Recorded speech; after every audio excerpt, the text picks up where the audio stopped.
포착하는 인간정치 빅데이터 최재성 전 청와대 정무수석 나오셨습니다. 안녕하세요. 안녕하세요. 네, 안녕하세요라는 말이 좀 미안할 정도로 요새 다들 마음이 안 좋은 일들이 계속 벌어지고 있습니다.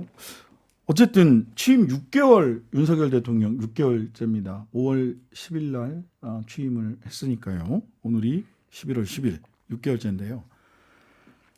6개월 평가를 좀 해주시죠. 60개월 같은 6개월이죠. 네.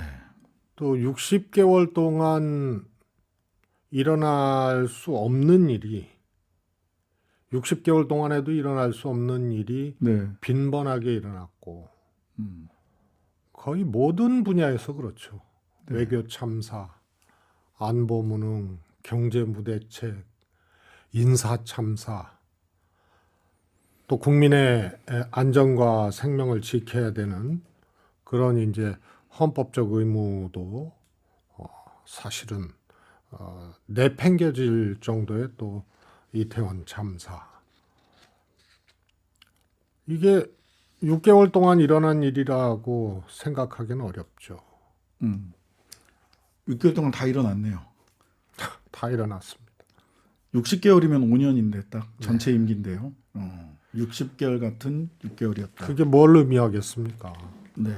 국민들께서 60개월 같은 6개월이고 5년 동안이라도 일어나기 어려운 일들이 연달아 일어나고 거의 모든 분야를 망라해서 실책을 넘어서는 문제들이 발생을 하고 그러고도 충분히 오만하고 사과하지 않고 조치하지 않고 보복 심리와 대통령의 개인 감정이나 개인 판단에 그야말로 왜곡된 인치에 의지해야 되는 대한민국이 돼버린 거. 이거는 5년 같다는 얘기고요. 정권 초가 정권 말 같다는 얘기예요. 그게 지지율로도 나타나고 있는 거 아니에요. 네. 자, 아마도 지금 인치, 법치가 아니라 인치, 개인의 보복 심리 이런 말씀을 하셨던 게 이거랑 바로 연관이 되는 것 같습니다. MBC 전용기 탑승 배제. 대통령실에서는 비판 때문이 아니라 마지막에 최근 가장 가까운 시간에 내놓은 얘기는 가짜 뉴스가 문제다. 그래서 소위 자막, 허위 자막, 조작 자막 이게 가짜 뉴스다라고 성격 규정을 하고 가짜 뉴스가 문제지 대통령실을 비판했다고 해서 배제한 게 아니다라고 얘기하는 게 대통령실의 가장 최근 입장입니다. 지금 MBC의 전용기 탑승 거부, 배제 이거 어떻게 보십니까? 일종의 그것도 대통령의 보복 심리죠. 네. 그런데 그게 좀스럽다고 표현하는 그런 정치인도 있습니다만 네. 사실은 저게 굉장히 무서운 거죠. 무섭다. 그렇습니다. 언론을 통해서 국민들과 만나는 거거든요. 네. 대통령은 공인 중에 공인입니다. 네. 국정 컨트롤 타워의 최고 정점에 있고요. 그래서 그냥 개인으로 볼 수가 없는 존재 아니에요. 네. 다른 공직자하고도 다른 거거든요. 우리는 또 대통령 중심제 국가예요. 그런데 MBC를 1호기 탑승을 거절했다는 것은 제안했다는 것은 이거는 재발등 찍기예요. 왜냐하면 모든 언론이 다 보도했잖아요. 네. 두 번째로 대통령과 대통령실 해명이 명확치 않잖아요. 그렇죠. 가짜 뉴스라고 단정할 수 있는 근거가 뭐 있어요? 심지어는 김은혜 수석도 EXX 발언이 바이든 대통령이 아니고 대한민국 야당을 향해서 한 얘기다라고 얘기를 했는데 대통령실이 야당을 향해서 한 거 아니다라고 또 얘기를 한 거 아니에요. 그런 말을 한 적이 없다. 이렇게 얘기를 하셨죠. 대통령은. 그다음에 대통령이 그 발언을 하고 한참 지난 14시간 지난 후에 김은혜 수석의 해명이 나왔거든요. 네. 그 늦어진 이유가 대통령의 그 발언에 대해서 음성 판별을 의뢰하느라고 늦어졌다는 거예요. 그렇죠. 대한민국 대통령이 자신이 한 말에 대해서 나 그렇지 않다고 명확하게 하면 되는데 어떤 말인지 그 본인도 뭐 의심했다는 얘기 아니에요? 대통령 말을. 이런 상황에서 이것을 가짜뉴스로 단정을 하는 것도 문제이거니와 MBC를 그렇게 하는 것이 결국은 스스로들의 기준과 판단이 모호하다는 것을 반증하는 거예요. 그 다음에 또 과거 사례를 끌어들이잖아요. 네, 뭐 DJ 때는 아예 뭐 출입 금지 시켰다, 뭐 이런 얘기까지 해요. 기자들 청와대. 또 노무현 대통령 때 예. 그건 취재 지원 선진화 방안이라고 지금의 언론 브리핑 제도나 공간 이런 것들이 정착되게 된 그 계기였거든요. 네. 그땐 그냥 막 공직자들 그냥 부처 사무실 막 자유롭게 왔다 그랬죠. 갔다 하고 막 그랬죠. 그래서 그걸 무슨 기자실에 대못질했다고 그렇게 또 전 정부 끌어다가 또 핑계를 대고 네. 그래서 아마 이번에 동남아 순방은 대통령의 순방 외교라는 데 포커싱이 가기 전에 네. 대통령 스스로가 언론과의 이 현 대통령 또 현 정권이 언론과의 갈등 충돌로 이미 사전에 예고해버린 격이 됐어요. 네. 그래서 아마 어떤 성과를 내실지는 모르겠으나 이미 대통령의 순방 외교에 걸맞지 않는 상황들, 초점의 이동이 대통령 발로 지금 만들어진 거죠. 일부러 그러는 건가요? 모르겠어요. 참 모든 게 이게 상식적이지가 않으니까 자꾸 여러 가지 억측과 또 상상도 곁들어지게 되는데요. 뭐 저는 일부러 그러지는 않았을 거라고 봐요. 무슨 이 소위 말해서 전략적 판단이나 이런 것 때문에 그러지는 않았으리라고 보고요. 이것이 대통령의 즉자적이고 또 대통령의 개인적 판단이나 특히 감정적 판단 이런 것에 의존하고 누구도 이런 것에 대해서 충원하고 문제 제기하고 대통령을 설득하고 이럴 수 있는 사람이 아무도 없다는 것 이런 걸로 봐요. 원래 뭐 강경 모드 누가 뭐라고 그래도 내가 수사할 거 수사하고 이렇게 가겠다라는 모드로 대통령이 쭉 지금 임기를 진행해 오긴 했는데 지난 일주일 동안 애도 기간이라고 뭐 조문하고 애도하고 이렇게 지나갔는데 지난 주말 지나고 나면서 대통령이 또 더 강경한 모드로 지금 야당과 언론을 대하고 있는 것으로 보이거든요. 여기에 권성동 의원 과방위회에서 언론에 탈을 썼다고 다 언론 아니다. 또 정진석 의원, 뭐 김재원 전 의원 이런 분들이 전부 다 MBC가 언론이냐라는 취지에 언론 취재 거부의 자유도 있다. 뭐 이렇게 홍준표 대구시장은 또 얘기를 하고 여기에 장제원 의원, 주호영 원내대표 어떤 생각인지 걱정된다. 왜 도대체 김은혜 수석이랑 강승규 수석 두 번이나 일으켜 세워서 사과하게 했냐. 그게 사과할 일도 아닌데. 즉 소위 친윤 의원들을 중심으로 해서 훨씬 더 강성 목소리들이 지금 국민의힘 내에서 득세를 하는 것 같습니다. 아마 그것도 네. 올해로 끝날 거예요. 올해로. 네. 왜냐하면 내년은 이제 총선 1년 남는 해로 달력이 넘어가거든요. 네. 그래서 정권 초기고 하니까 지금은 그런 이제 극렬 이 강성 친윤 의원들이 나름 대통령을 호위하고 있는 것처럼 보이지만 네. 누누이 말씀드렸다시피 철학이나 정견이나 정책이나 이런 것에 또 함께했던 시간이나 이런 동질감과 그런 함께했던 이 동지애가 있냐 이거예요. 네. 그래서 저는 대통령 그늘로 총선 치를 수 없다라는 그런 시간들이 이제 열리게 되면은 아마 아무도 안 남을 가능성이 큽니다. 권성동 의원은 이미 그런 얘기들을 예상을 했는지 대통령 얼굴로 총선을 치러야 한다. 그래서 대통령 지지율이 중요하니까 다 다른 생각들 다 입들 닫으시고 대통령 중심으로 일치단결하자. 뭐 이런 얘기를 어제 하셨더라고요. 그거는 권성동 의원이 할 수 있는 얘기이긴 하죠. 네. 그러나 표는 유권자가 주는 거고. 네. 유권자가 주는 표는 그야말로 민심이죠. 음. 그런데 선출직 공직자인 국회의원들은 그 민심을 받아야 돼요. 네. 평소에는 지지율로 선거 때는 표로. 음. 그런데 이 표를 받기 어렵다는 생각이 들면 표를 왜 못 받느냐, 민심을 왜 못 얻느냐, 그 근원에 대통령이 있다고 생각을 하면 등을 돌리게 되는 거죠. 네.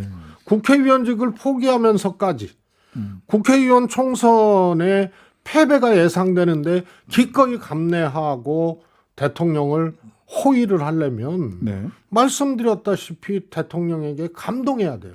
음. 김대중 대통령의 하루 5번 연설 같은 연설을 똑같이 들으면서 김옥두 전 의원. 전 의원이 5번의 눈물을 흘렸던 것은 김대중 대통령의 철학과 정견과 또 함께했던 시간 이런 것들이 뒷받침이 되면서 가능한 거거든요. 네. 그래서 저는 그런 강성 친윤들의 호의 이런 것도 올해가 지나면서는 달라질 수밖에 없다. 그 다음에 주목할 것이 장제원 의원이 네네. 나이도 선배고 음. 정치도 선배고 또 원내대표도 지냈고 비대위원장 잠깐이지만 또 지냈었고 이런 분에게 바로 직격탄을 쐈단 말이에요. 예, 어떤 생각인지 걱정된다 이렇게 얘기하셨어요. 그래서 그건 비공식적으로 주호영 전 원내대표를 만나서 얘기를 한 것도 아니고 공개적으로 해버린 거란 말이에요. 저격한 거죠. 질서도 없고요. 공심도 없고 같이 함께 가자는 생각도 없기 때문에 쉽게 말해서 까불지 말으라는 얘기거든요. 네. 후배가 선배 네, 네. 정치인한테. 네. 그래서 이것은 분열의 예고탄이라고 봅니다. 자, 사실은 오늘 이번 해외 순방 어디에 방점 찍어야 되고 걱정되는 게 뭐고 그래서 이건 꼭 하시고 이건 꼭 하시지 말라 이런 얘기를 주로 했어야 되는데 앞서서 이게 너무 다른 사건 사고들이 많다 보니까 다른 말씀을 좀 길게 했습니다. 자, 본론으로 들어가서 본론이지만 좀 짧고 굵게 가야 될 것 같습니다. 이번 해외 순방 아세안하고 G20 네. 뭐 어떤 성과를 기대할 수 있을까요? 어떻게 전망하십니까? 우선은요, 성과를 뭘 기대하기에 앞서서 소위 말해서 이제 영내의 역학관계 정황 또 한반도를 둘러싼 문제 또 이 경제적인 문제, 안보적인 문제 여러 가지 상황에 대한 윤석열 대통령과 윤석열 정부의 이 상황들을 제대로 읽고 어떤 기조를 갖고 있는지가 크게 걱정스럽고 확인이 되질 않아요. 네. 그러니까 그런 외교의 성과를 낸다는 것은 외교나 안보나 경제정책이나 이런 데에 무엇을 하겠다는 청사진과 기조가 있었을 때 네. 복잡한 외교 무대 어떻게 보면 첨예한 이 외교 무대에서도 전략적으로 잘 대응을 하고 성과를 낼 수가 있는 건데 그게 안 보이니까. 그러니까요. 그 전에 문재인 대통령 때는 이제 아세안 플러스에서 신남방 정책 해서 외교 안보적으로는 미국과 경제적으로는 중국과 이렇게 그 좋은 관계를 가져야 돼 신남방 국가들과 긴밀한 외교 관계를 맺겠다라는 전략적 방향이 있었단 말이죠. 무슨 방향이 있는지 궁금해서 제가 여쭤보는 겁니다. 현재까지는 예. 자유평화 번영을 얘기하겠다는 거예요. 대통령실 얘기. 그래서 또 자유 얘기하고 추상적인 얘기로 외교 무대에서 성공을 바라는 것 자체가 참 어불성설이죠.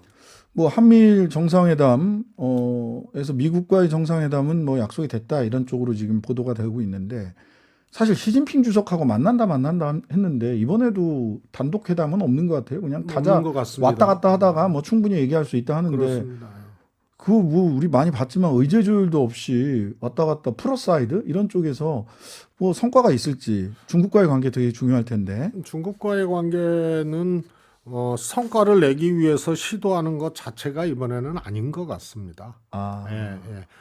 굉장히 복잡한 문제인데 네. 너무 단선적으로 중국을 보고 있거든요. 네. 그다음에 한미일 정상회담도 기대보다 이제 걱정이 앞서는 게 대한민국과 일본과 미국의 쉽게 말해서 외교 안보적 이해관계들이 다르잖아요. 다 다르죠. 그래서 훅 빨려 들어가는. 음, 그래서 대한민국의 외교 안보에 오히려 손실을 갖고 오고 특히 이제 한반도를 둘러싼 여러 가지 역학적인 상황이나 이런데 마이너스 되는 결과가 나올까봐 네. 걱정이죠.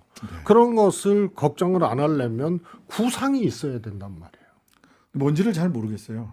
여전히. 지금까지는 한일 정상회담 굴욕적으로 회담도 아니죠. 네. 찾아가서 지난번에 그렇게 했고 한미 정상회담도 아니죠. 그 미팅도 스탠딩이죠. 그것도 하여튼 사정사정해서 잠깐 48초 보고. 미국 언론에서는 채팅이라고 표현하고 예. 그때 저도 원문을 확인해 보니까 채팅했다 이렇게 얘기를 하더라고요. 자, 참 걱정입니다. 잘 좋은 외교적 성과를 좀 가지고 오기를 진심으로 바라고요. 정말 사고 없이 잘 다녀오셨으면 좋겠다 싶은 생각인데요. 자, 12구 참사 관련해서 몇 가지만 여쭙겠습니다. 지난주에 우리 최수정님께서 희생자 앞에 모두 도망자다 지금 이렇게 평가를 해주셨어요. 그리고 일주일 지났습니다. 아직도 다들 도망만 다니고 있나요? 어떤가요? 지금은 도망자의 단계를 넘어서서 네. 충분히 오만한 거죠. 아, 오만하다. 예. 웃기고 있네. 이런 일 일어났다고 사퇴하는 것은 후진적이라 그러잖아요. 네. 네? 김대기 비서실장이 했던 얘기죠. 그 다음에 희생자의 명단 있지 않습니까? 네. 이거 공개 안 하는 것도 사실은 이거 잘 살펴봐야 될 문제입니다. 네. 지금 정부 당국하고 유가족들도 1대1로만 되는 거 아니에요. 네. 유가족도 누가 유가족인지 모르잖아요. 네. 그러니까 대책도 같이 못 세우고 네. 이런 상황이거든요. 네. 그래서 이런 참사가 일어나고 정부, 지자체, 또 경찰 등등이 사전 사후의 과정들이 부실했다는 것이 국민 눈에 다 보이는데 네. 무슨 책임은 책임이냐 이렇게 나오기 때문에요. 도망자에서요.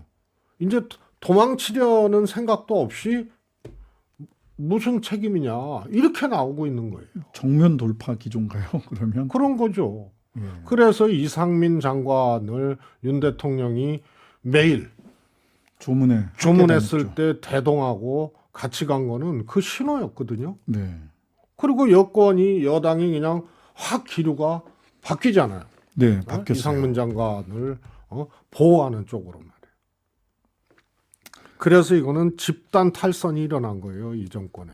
집단 탈선. 예, 두 수석은 이태원 참사를 따져 묻는 그 국회 운영위 감사에서 실실 웃고 웃기고 있네라는 그런 메모를 하고 그 다음에 경찰청장과 행안부 장관 관련된 자리에서 웃으면서 악수하고 네.